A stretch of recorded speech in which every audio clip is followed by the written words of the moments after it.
This video right here, it's about Gen X, people who was born 1960, 70, and 80.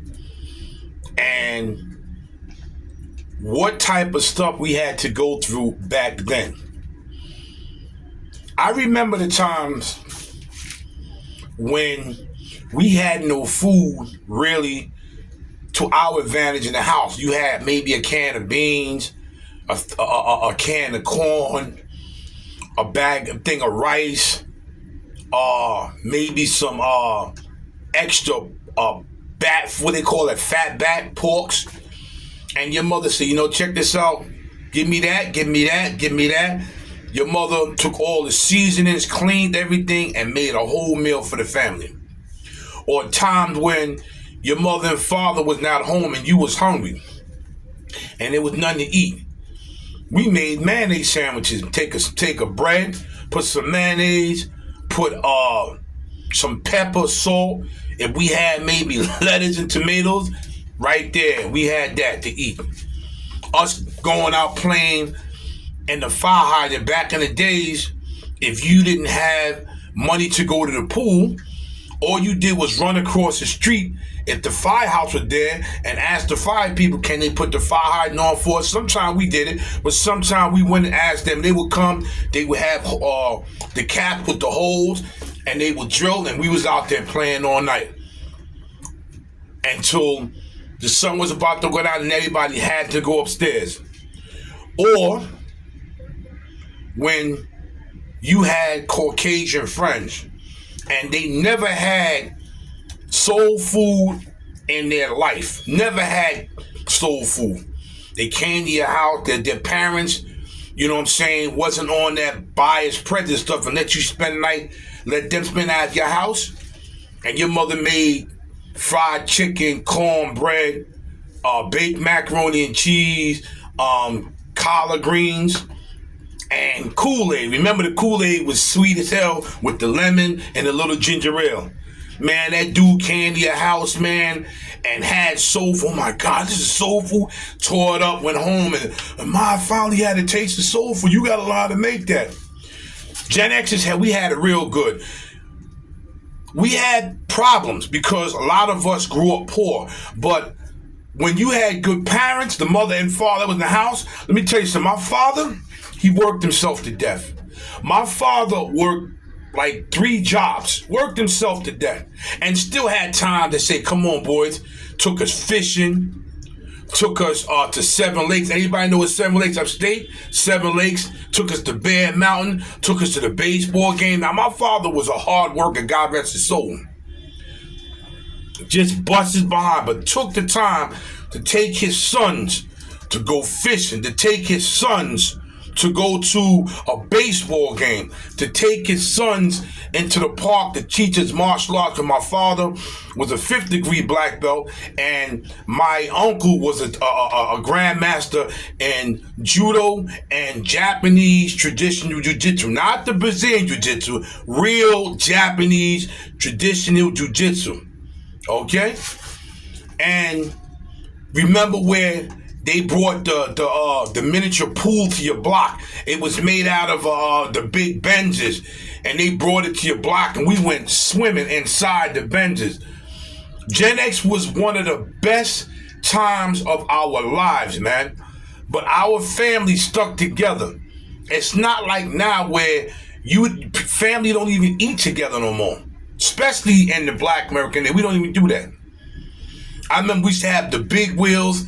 Your mother used to go into to the cupboard, and when it was your birthday, we was poor, but she would make sure you had a cake. She would put stuff together and make a homemade cake that smelled so good. It went under the door, and people were like, what's your mother making? What type of cake is that? And she made her own homemade cake because she couldn't go to the store to afford to get the box, the Dunkin' Hines. She couldn't do it. She made her own cake. Her own cake out of yeast, flour, made her own sweet frosting. Like, that's how good the men and women was back in the day, back them time, the Gen X days.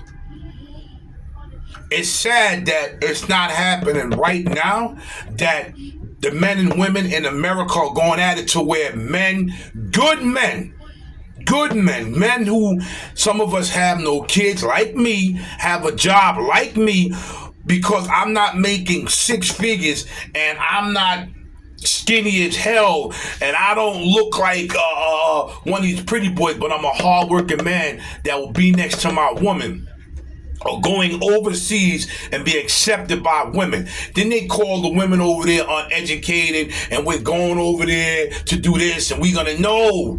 We just want a good woman. If you can find one in America, do it. If you can find a good man in America, do it. But a lot of us are not accepted here. I know I'm not accepted. That's why I don't have nobody. No women in America really, they don't even talk to me. But if I go, my friend told me, if I go to Canada or go to other places, it would be over there. I'd have the pick of the litter. And that's what I'm probably going to be doing. So the Gen X's, we had it good, but we had it bad, but we had it good too. Everybody remember, us getting together, man. One person had $1, the other person had $1.50, the other person had $2. We all had something, and we wanted to get, meat, cheese, bread,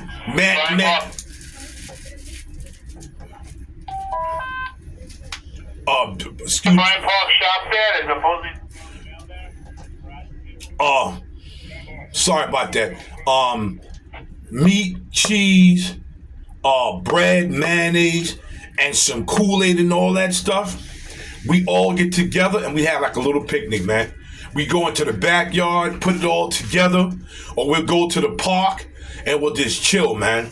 And we just, just have a good time. Or we'll go to a park where they have like little streams and ponds, and we'll go in there and just chill. That's how Gen X rocked back in the day. That's how we rocked back in the days. But that's how men and women was close back in the days.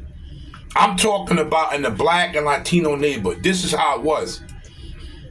There was no problems. A female was impressed with a man if you went and got a flower. Remember, we used to pick the flower and give it to a female, write a note, I like you, and give it to her. She would melt. Now, you better have some money. I hate to say it to American women, you better have some money. They ain't trying to take no roses. They ain't trying to take no card, but you better write out a check, man. And it's sad that I have to say that, but that's the way the women right now are rocking. But if you go to other countries, they still have this old-fashioned mindset about them. They still got this old-fashioned mindset about them. It's sad the way everything turned out in our country. This is the most beautiful country in the world, man. I was born and raised here, man. If it wasn't so good, why people are breaking their necks to come here? People are breaking their necks to come in this country, man.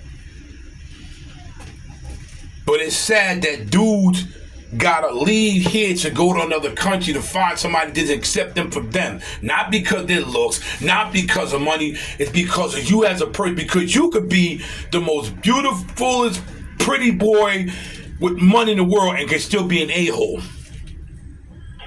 Brian Park West and So this is why the dating scene here is messed up. The Gen X's are just trying to stay with each other. A lot of us don't want no part of what's going down with this crap here. And we had prejudice back in the days. We had that, but we had a lot of mixed back in the days. We had a lot of mixed people. You had, in the Bronx, there was Puerto Rican, blacks, Irish, and Italian and Jews in one neighborhood if you was in the Bronx, around Fordham Road and all that. Yes, you did in one area.